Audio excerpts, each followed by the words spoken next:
নমস্কার বন্ধুরা, স্বাগতম জানাচ্ছি আপনাদের আমার চ্যানেলে। আশা করি আপনারা ভালো আছেন এবং সুস্থ আছেন। আমি আজ নিয়ে এসেছি একেবারে অন্যরকম এক রেসিপি, এঁচোড়ের তরকারি বা এঁচোড়ের কোপ্তা। তার জন্য আমি এঁচোড়, এই ছোটো যে কচি এঁচোড়গুলো আছে, বড় এঁচোড় না, একদম ছোট ছোট যে কচি এঁচোড়গুলো 500-600 ওজন, সেই এঁচোড় একটা নিয়ে ছোটো ছোটো করে কেটে নিয়েছি। কেটে এই যে আমি গরম জলে সেদ্ধ করে নিয়েছি। এমন করে সেদ্ধ করতে হবে এঁচোড় সেদ্ধ হবে অথচ শক্ত থাকবে, কারণ এঁচোড়টা যেহেতু আমি বাটবো, গলে গেলে কিন্তু খেতে অত ভালো লাগবে না। এবার একটু আমি টমেটো নিলাম, টমেটোটা আমি দুটো মাঝারি সাইজের নিয়েছি, নিয়ে বেটে নিচ্ছি। আদাও বেটে নিলাম। কড়াইতে তেল দিলাম। কড়াইতে তেল দিয়ে এদিকে এঁচোড়গুলো, সেদ্ধ করা এঁচোড়গুলো ঠান্ডা হয়ে গেছে, জল ঝরিয়ে নিয়েছি খুব ভালো করে। এবার আমি বেটে নেব। জলটা খুব ভালো করে ঝরিয়ে নিতে হবে, যেন কাদা কাদা না হয়। এঁচোড়টা বাটলে যেন একটু ডাস্ট ডাস্ট মতো থাকে, তাহলে এঁচোড়ের কোপ্তাটা ভালো হবে, না তো ভেঙে যাওয়ার ভয় আছে। ওই জন্য ছোটো এঁচোড় নিলে বেশি ভালো হয়। ছোটো এঁচোড়, যে কচি এঁচোড়গুলো, তাতে কোপ্তার তরকারিটা বেশি ভালো হয়। এঁচোড়টা আমি ভালো করে বেটে নিয়েছি, দেখুন এই যে ঠিক এরকম বাটা হবে। দেখুন একটুও জল নেই, অথচ ঝরঝরে মতো বাটা হয়েছে। এর মধ্যে আমি একটু লবণ দিলাম, লবণটা পরিমাণ মতো দিলাম।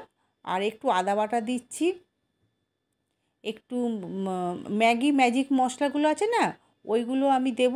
একটু হিং দিলাম, একটু হলুদ দেব, একটু লঙ্কার গুঁড়ো, একটু ম্যাজিক মশলা, একটু জিরে গুঁড়ো, একটু ধনে গুঁড়ো, সব দিয়ে এঁচোড়টাকে আমি খুব ভালো করে মাখাবো।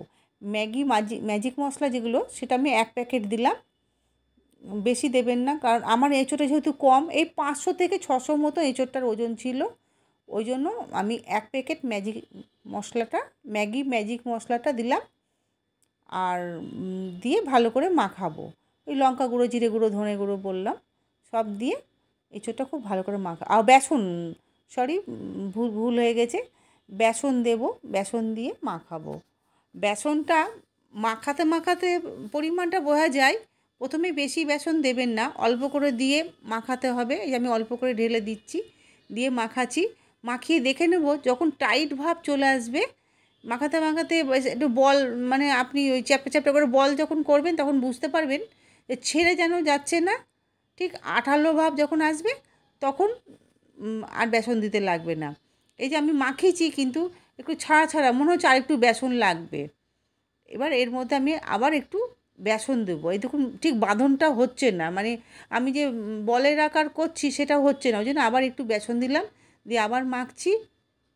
খুব ভালো করে মশলাগুলো দিয়ে আমি মাখিয়ে নেব, তাহলে মশলাটা ভেতরে ঢুকে যাবে। এঁচোড়ের কোপ্তাটা যখন ভেঙে খাওয়া যাবে, খেতে খুব সুন্দর লাগবে। রান্না হচ্ছে হস্তশিল্প। রান্নাকে যেমনভাবে রান্না করবেন, সেইভাবেই রান্না সুন্দর হবে। সুন্দর করে যদি ভালোবেসে রান্না করা যায়, রান্নার স্বাদ পাল্টে যায়।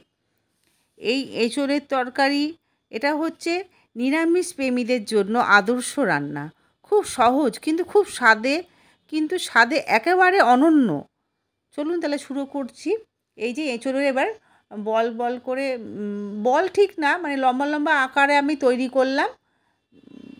কোপ্তা আপনারা অনেক রকমভাবে তৈরি করা যায়, আমি লম্বা লম্বা করে ঠিক ল্যাংচার মতো করে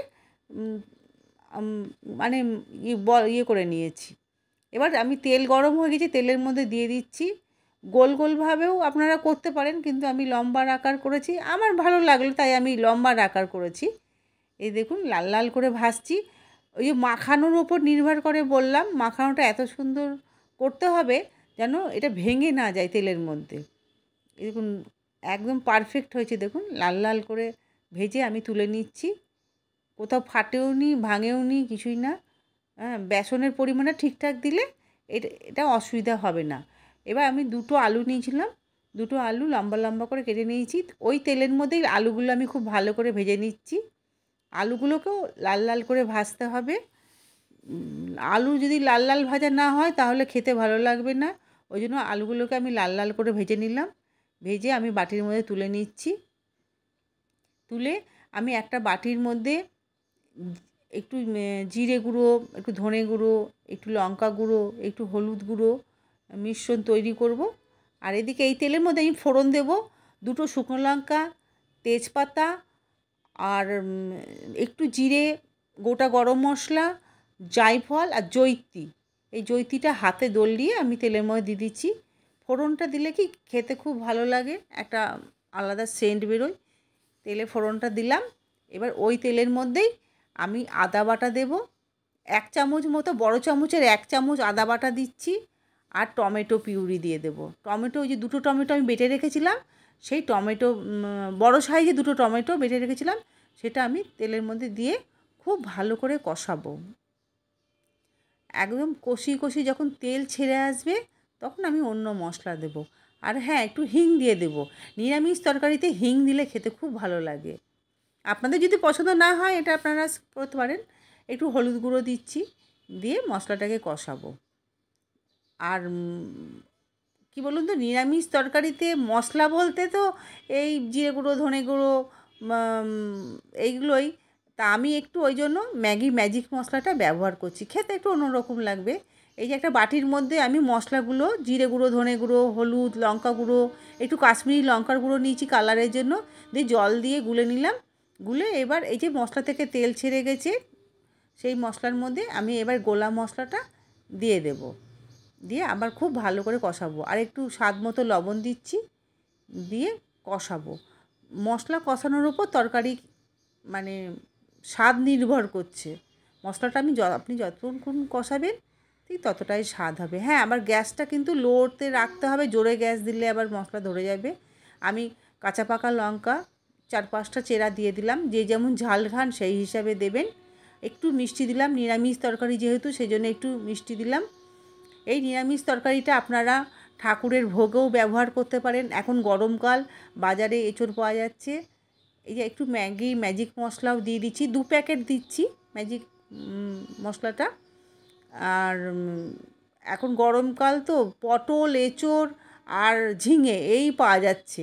নিরামিষের দিনে খুব অসুবিধা হয়, তাই ভাবলাম একটু অন্যরকমভাবে রান্না করি, তাই এরকমভাবে রান্না করছি। যদি আপনাদের পছন্দ হয় আমার রান্না, তাহলে প্লিজ, নতুন বন্ধুদের উদ্দেশ্যে বলছি, আমার চ্যানেলটি সাবস্ক্রাইব করবেন এবং ফেসবুক থেকে দেখলে ফলো করবেন চ্যানেলটাকে, আর লাইক সাবস্ক্রাইবটা অবশ্যই করবেন। এবার মশলা কষানো হয়ে গেছে, মশলা কষানোর মধ্যে আমি আলুগুলো দিয়ে দিচ্ছি, দিয়ে খুব ভালো করে কষাবো। মানে যখন কষানোটা হয়ে যাবে, দেখবেন, দেখলেই বোঝা যাবে যে তেলটা ছেড়ে যাচ্ছে, তখন বুঝতে হবে যে কষানো হয়ে গেছে। এই যে এবার মধ্যে আমি জল দিয়ে দিলাম, মশলা আলু সব কষানো হয়ে গেছে। জল দিয়ে ভালো করে ফুটিয়ে নেব। ফুটানোর পর ভেজে রাখা বলগুলো আমি এর মধ্যে দিয়ে দেব। ভেজে রাখা বলগুলো দেওয়ার পর, মানে ওই এঁচোড়ের যে বলগুলো, সেগুলো দেওয়ার পর বেশি কিন্তু নাড়া যাবে না, নাড়লে ভেঙে যাওয়ার ভয় আছে। প্রথমে একটু ভালো করে হাই ফ্লেমে ফুটিয়ে নেব, তারপরে একটু লো টু মিডিয়ামে দিয়ে ফোটাবো। এই যে দিয়েছি, দেখুন কি সুন্দর কালারটা হয়েছে, কাশ্মীরি লঙ্কার গুঁড়ো, তারপর সব কিছুর জন্য একটা কালারটা অন্যরকম হয়েছে। দেখতে যেমন সুন্দর হয়, খেতেও সেই রকম সুন্দর হয়। আমার কথা শুনে একবার তৈরি করে খেয়ে দেখুন, দারুণ লাগে খেতে। 1 চামচ ঘি দিয়ে দিচ্ছি, আর এই ছোটো চামচের 1 চামচ গরম মশলা দিয়ে আমার রান্না প্রায় শেষের দিকে দিয়ে দিলাম। দিয়ে আবার একটু ভালো করে ফুটিয়ে নেব। আর একটা আমি অন্যরকম করেছি, ধনেপাতাও কুচি দিয়ে দিচ্ছি। আর ওইদিকে ওই যে গ্যাসের পাশের গ্যাসে আমি কাঠকয়লা, দেখবেন ওই ছোটো ছোটো কাঠকয়লা আপনারা দোকানে পাওয়া যায়। এই কাঠকয়লা তেজপাতার ওপর দিয়ে কাঠকয়লাটাকে আগুন দিয়ে গরম করে নিয়েছি, দিয়ে ঘি 1 চামচ ঘি দিয়ে দিলাম। ঘি দিয়ে আমি তরকারিটা ঢাকা দিয়ে দেবো। তাহলে ওই ঘি আর কাঠকয়লার ফ্লেভারে তরকারির স্বাদটা একদম অন্যরকম করে দেবে, সেই স্বাদ পুরো পাল্টে যাবে। নিরামিষ তরকারি মনেই হবে না খেলে। এই যে আমি তাই আমি 1 ঘন্টা মতো রেখে দিয়েছিলাম। এবার কাঠকয়লাটা তুলে ফেলে দিচ্ছি, তেজপাতার ওপর দিয়েছিলাম, ঘি যেটুকু অ্যাবজর্ব করে নিয়েছে, একটা আলাদা বেশ সুন্দর গন্ধ বেরোচ্ছে।